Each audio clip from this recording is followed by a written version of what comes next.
Hey, it's JP here from the Slanted Lens. I've got Dejanay here with me today. We're going to look at two APS-C sensor cameras, the A6700 from Sony and the R7 from Canon. One of these cameras has better video specs, I think. One has better still specs. One of them is probably a little better at autofocus. Let's figure out which one it is. So stay tuned and check out this comparison.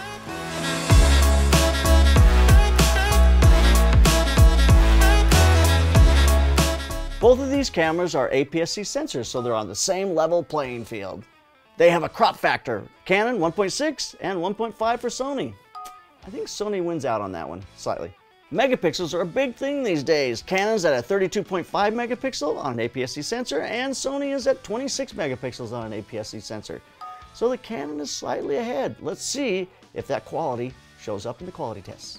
These cameras are priced just under $1,400. Both have 14-bit time. When we look at image quality, we've got to talk about megapixels. The Canon is a 32.5 and the Sony is a 26 megapixel camera. So looking at color, we should see a little better color rendition. We should see a little more detail in the Canon. So with our Spyder Checkr here, I sampled the Spyder Checkr. I processed these so that they are the exact same color balance. And you can just see exactly how the sensor handled the color. They are very close, very, very close. But the sensor, using that Spyder Checkr, got them very close with regards to color. But now if we look at detail, if you just look at her eye, and it is so sharp in both these cameras. The focus looks like it's critically focused in the Canon on her right eye and on the Sony on her left. But look at the detail difference. Now there's a different crop factor here. The Canon has a 1.6 and the Sony has a 1.5. Which means we have 50mm lenses on both of these, which means the Canon's punched in just slightly more, about 5mm, not a lot, but just a bit more than the Sony. But look at the detail in each of these cameras. Beautifully sharp, gorgeous images. If I look at something like the button on her shirt, which is, you see the texture of the material around the button, the texture in that on the Canon is a little better. And I don't know if it's just because it's enlarged slightly more, and I think that's part of it, but it just seems like there's just a little more detail there, just a little bit. I mean, they are so close to each other. I would find this really hard to say which one of these is a winner when it comes to picture quality. Color-wise, the Sony is a little more neutral, the Canon is a little more yellowish. You can certainly see that in the greens in the background. The dress color is very nice. If we look at the color checker here, the color checker, the color is a little more vibrant on the Canon than it is on the Sony. Sony's a little more subdued, but sometimes I feel like the Canon color is starting to become a little bit saturated looking, but very close together, these two cameras, extremely close. So there's the image quality test. The Canon did show a slight more detail, but the Sony was right in there. I put that as a tie.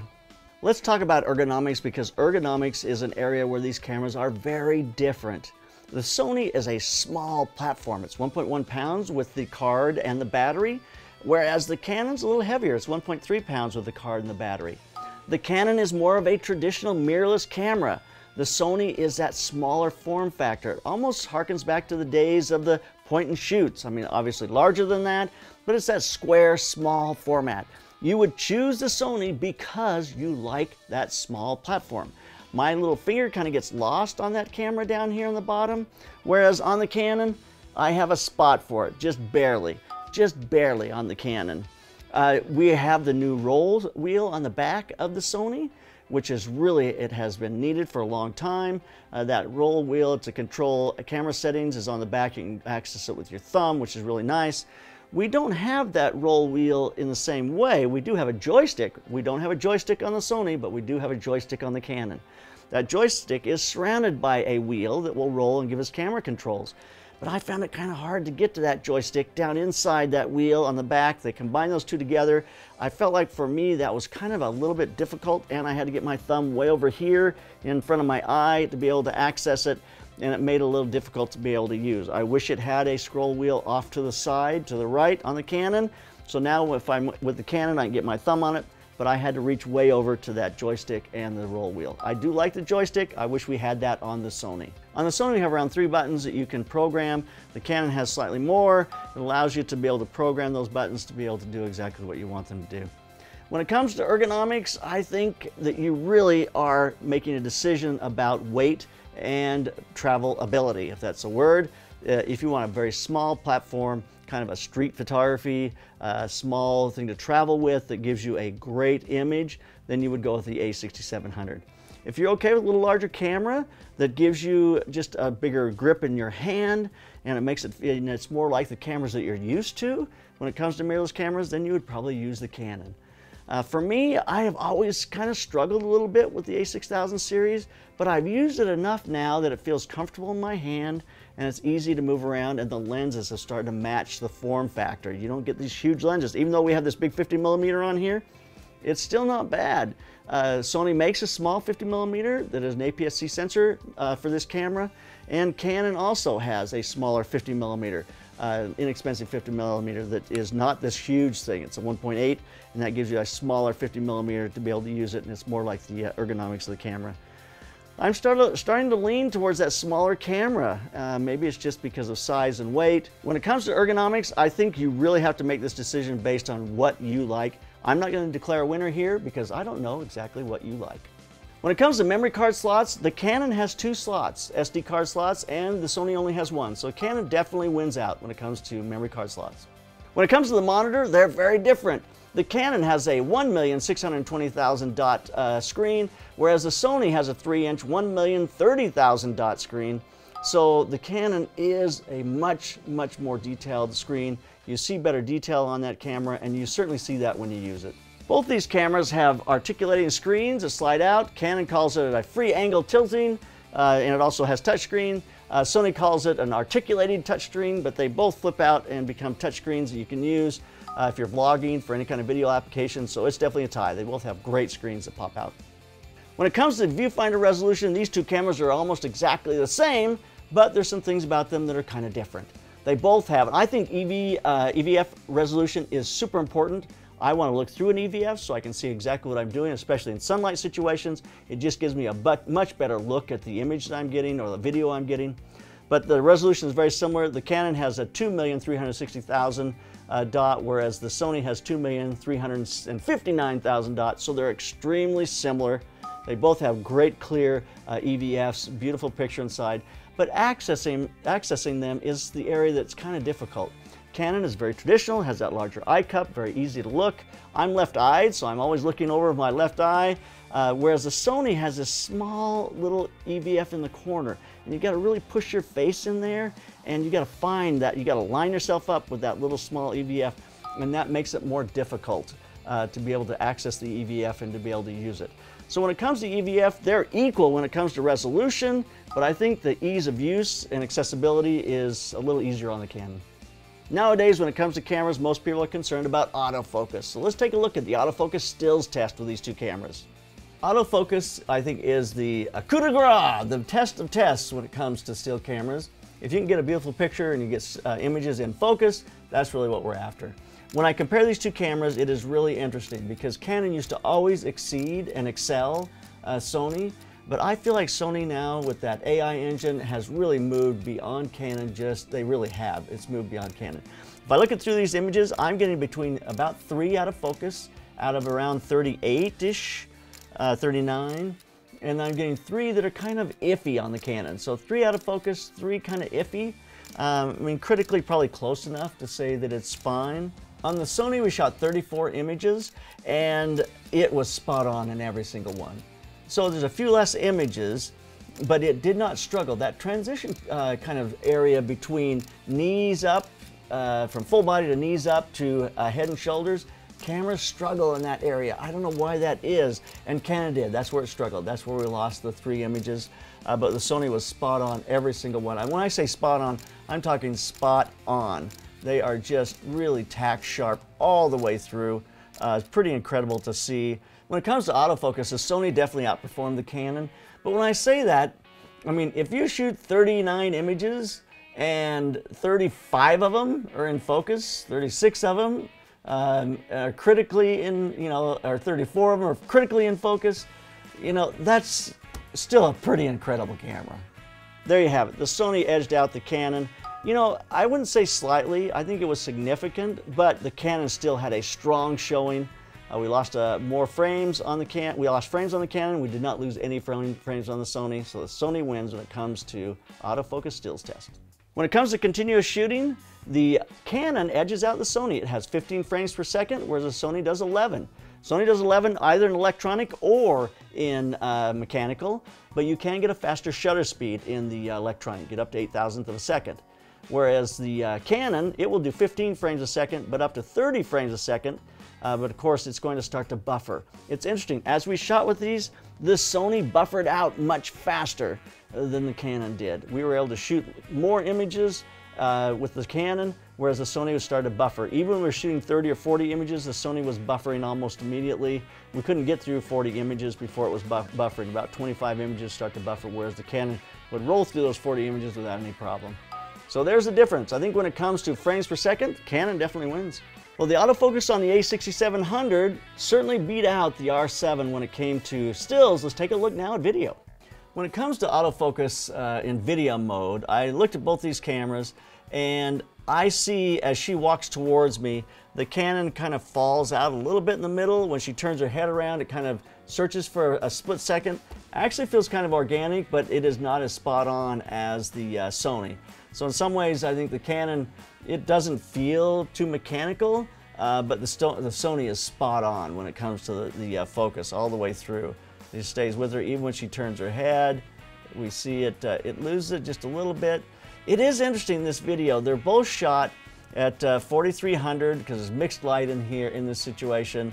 I'm seeing the exposures were set very similar, but the Canon footage is just a little contrasty. It's a little heavy. The color seems a little saturated. So it just in that way feels a little heavy.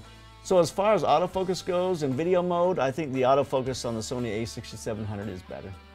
So there in video, they were much closer in video. The a6700, when she would turn around, stayed with her, missed it just a little bit.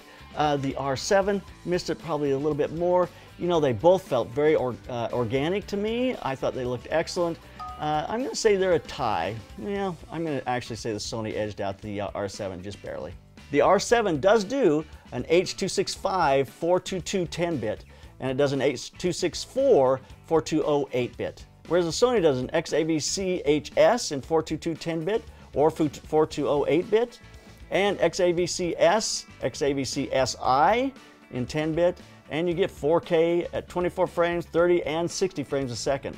The Sony will give you 120 frames a second, but with a significant crop. It's a 1.58 crop, but it will give you 120 frames a second. So when it comes to video specs between these two cameras, the Sony definitely wins out. Neither of these cameras have any kind of recording limits, which is wonderful to see in a camera at this price range. Both these cameras have the ability to shoot log. On the Canon, you got the C-Log3, and on the Sony, you got S-Log3. The Sony does have the ability to load LUTs. Load LUTs you can use to show what the LUT will look like in a preview mode on the back of the screen, or you can actually bake the LUT in if you want to speed up your workflow and put a LUT on your video footage and take it directly into the workflow. That's something the Canon the R7 does not have. So when it comes to video workflow, definitely the Sony wins. Both these cameras have a signal they'll put out to an external recorder. The Canon R7 does have some restrictions. The Sony is a much more open platform, so the a6700 definitely wins when it comes to external recording. Both these cameras have that small micro HDMI output. So let's take a look at image stabilization between these two cameras. So both these cameras have stabilization. I've got this turned on here as I run this footage. It's on my rig, so I have both cameras on the same rig, so I'm walking the same, so you're looking at exactly the same footage shot at the same time. And it's interesting because the steady shot normal on the a6700 is pretty jumpy, pretty bouncy. Just the standard on the R7 is much smoother. It's just a much smoother look. I went to the extreme, steady shot extreme on the Sony, and it's much better. It does crop in like 1.1 or just a slight crop, but look at the difference there. That's compared to the Canon regular digital. I did not do an extreme on the Canon.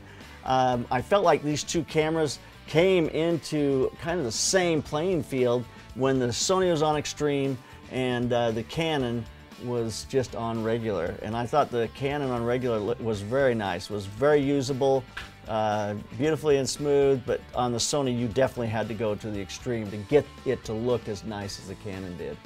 So when it comes to in-body stabilization, the Canon is definitely, it's winning. There's no doubt about it. So there you have it. The Canon definitely won when it came to image stabilization. Did not have to go into the extreme stabilization to match the extreme on the Sony. So the Canon won. All right, let's take a look at the ISO test here. So we're going to start out at 400 because usually up to 400 they all look pretty good. Here's 400. The Sony is a little cleaner as far as digital noise. Look at the Canon, this little, her eye and that the eyebrow, that transition range there, that little shadow. The Sony's picture just seems a little crisper to me. If we go to 800 ISO, we look at that same spot. We already start to see pretty good noise. Pretty good, starting to see noise in both these cameras a little bit. Canon slightly ahead of the Sony, just a little more noise, a little more pronounced. If we go up to 1600 now, you really start to see the noise. And you're seeing it more in the Canon for sure. Sony's a little cleaner. If we go up and look at the background back here, you just see just the digital noise is pretty pronounced on both of these cameras. Sony's slightly ahead. If we go up to 3200, now we look at that area of her eye, and there is really strong digital noise. It's the digital noise on these cameras, it's just a little softer transition with the Sony, but they both are showing heavy digital noise. 6400, I always seem to get, at least it appears to me, to have banding, at least in bridge. I see this banding on the Canon. There's this vertical banding all through the highlights in the background. If you look at that background area, the digital noise is very similar. It's very pronounced at 6400. In the shadows going into the eye, take a look at that there. It's very similar. I feel like they've kind of come back together with regards to that 6400. Again, I'm seeing the banding now in both of them. At 12,800, we see it both on the Canon and the Sony. Maybe the Canon's slightly more noisy at 12,800. At 25,600, the color is shifting so much. You see that in the Spyder Checkr. You see the digital noise now, it just looks pixelated. We see the vertical banding in both of them, more pronounced in the Canon. So just a really, when it comes to ISO on these two cameras, they are very similar. So in conclusion, I think the Sony edged out the Canon, but just slightly. We're talking about a hair. ISO sensitivity. These two cameras performed extremely close when it came to the ISO. Sometimes one was ahead a little bit, sometimes the other. So when it comes to ISO sensitivity, the Sony edges out that Canon by a hair. Let's take a look at the dynamic range test. These are all shot in RAW. I take these images into RAW and I try to give you as much dynamic range as possible. This is a normal image. Look at the dynamic range here. Look at the whites in the background. They both have great rendition of the shadows. We got great rendition into the whites in the background. The Sony's holding those highlights in the background just a little bit better. If we go to -1, now it's interesting. -1 is where digital cameras love to, I shoot at -2/3 all the time. So at -1, we're getting better detail in those highlights in the background. We're underexposing, and it allows us to have better details in the background, but it hasn't affected our color. Look at the Spyder Checkr. We get beautiful color rendition on both of these. We have no problems at -1. If we go to -2, the Sony is a little bit ahead. It's giving us a little more detail. If we go blow this up, are we getting any kind of digital noise? Not really. They're both very sharp. You gotta look at the highlights in the eyes, because as those highlights will start to kind of posterize or start to become really contrasty. So if we go to -3, and now you start to see it. You start to see the highlights start to become a little contrasty. We're starting to see a little bit of digital noise. You certainly see it on the Sony. When you look into the shadows, we're starting to see just a little bit of digital noise as we're pushing that 3 stops. But that's 3 stops. I mean, certainly it's holding great information across the board, but we're losing detail. We're getting digital noise in the shadows. It's not quite as nice. See what happens at 4 stops. At -4 stops, the Canon really struggled to focus. I had to guess, and look at this banding that you get with the Canon. It's very, very prevalent. I mean, it really became very, very prevalent. The Sony's got a little bit of it in the skin tones. You see a little bit. The digital noise is very prominent now. The Sony didn't struggle to focus in that -4. That's really a low light focus test, because at -4 stops, you're having to find, the camera's trying to find the focus with nothing, no light at all. And the Canon really struggled. I had to shoot multiples of it, try to get it to hit. With the Sony, it hit on each one of them. So the Canon's it's really having a hard time keeping up with the Sony. So let's go to +1 stop. Digital cameras don't like this world at all. At just +1 stop, look at the highlights in the background on both these cameras. They are blown out. They get this kind of grayish banding around them. They just look terrible at +1 stop. The color's starting to shift a little bit, not too bad, but you're starting to get some kind of digital noise. But look what happens when we go to +2 stops. At +2 stops, everything outside the window is just blown out on the Canon. There's a little more on the Sony, not much. It's about the same at that point. We're starting to see a little bit of digital noise, but really it's all the colors start to posterize, all the highlights start to posterize. When we go to +3 stops, now the skin tone is shifted, the color is shifted, the outside's blown out. You can't recover this, you can't make it happen. Neither of these cameras look any good at this point. I think back when we were at +1, it was interesting at +1 because I think at +1 we were able to keep, the color was pretty good, the banding was minimal, the Sony was a tiny bit ahead. So dynamic range test, Sony seemed to do better in the minus category when you're doing -1, 2, or 3, 4 stops. Certainly did better in the focus when it came to -4 stops, but in the plus, they both performed about the same. So I think the Sony edged out the Canon just slightly when it comes to the dynamic range tests. So it looked to me like the Sony edged out the Canon, mostly because it could focus in that really low light situation, but they're very similar. When you look at the images compared to one another, you decide which one worked out for you. I'm going to give it to the Sony. So let's wrap this up. We're looking at two very different form factors between these two cameras. That's the first decision you've got to make. If you have a ton of Canon glass, I would not switch over to Sony because it wouldn't make any sense. But if you're deciding for your first camera, or if you have Sony glass, then the A6700 really delivers a lot of great features. It gives you great video specs, it's giving you great autofocus. The Canon's giving you great stabilization, an EVF that's easy to look through if you're working outside. So the Canon has some great advantages, but the Sony seems to edge it out in so many ways as we looked at the tests.